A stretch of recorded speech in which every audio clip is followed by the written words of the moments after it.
Ngayon naman po ay gagawa tayo ng road stitch, button wheel stitch, at ang web stitch other variation. Ayan, ganito po gawin ang road stitch. Bali, yan, pagmasdan po ang bawat tusok ng karayom. Bali, naka-ekes po yung pinakang gitna niyang tahi na yan. Papaikot lamang po ang pagtusok ng karayom. Ayan, para maikis-ekis yung pinakang gitna. Ayan, pagmasdan po ninyo ang bawat tusok ng karayom.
Yan, ganyan po ang itsura ng road stitch. Ang susunod naman po ay ang button wheel stitch.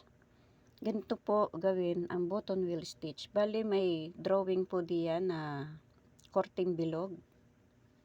At pag itinusok po yung karayom, diyan po lagi sa gitna. Tapos yung kaliwang kamay, nakakontrol naman po sa punong sinulid. At nakapasok na po ang karayom doon sa pinakambilog niyang punong sinulid. Kaya matik na po iyan na pag hinigit ay nasa loob na po yung karayom ng punong sinulid. Yan. Ganyan po. Pagmasdan po ninyo ang bawat tusok ng karayom. Madali lamang po siyang sundan.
Yan po ang buttonwheel stitch. Ganyan po ang itsura niya.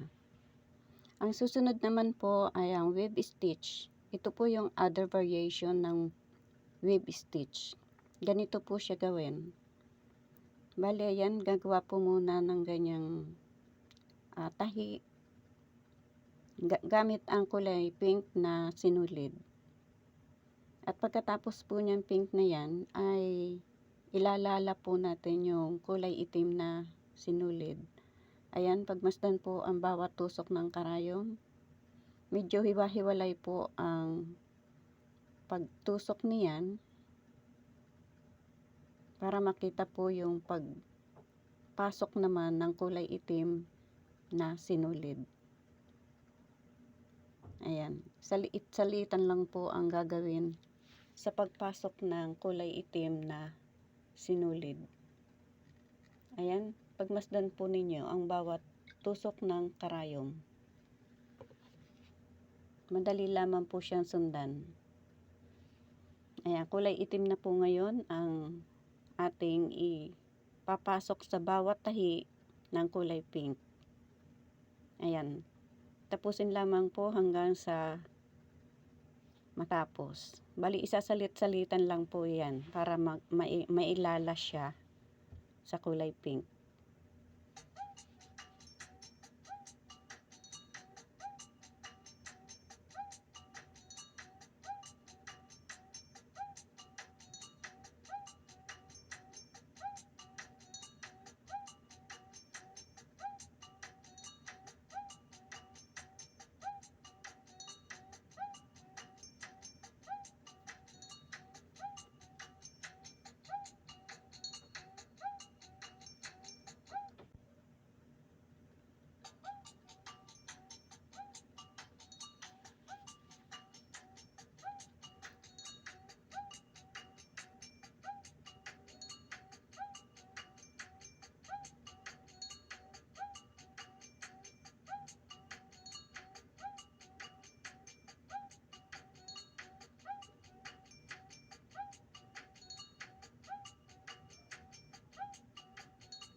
Ayan, ganyan po gawin ang web stitch. Ito po yung other variation ng web stitch.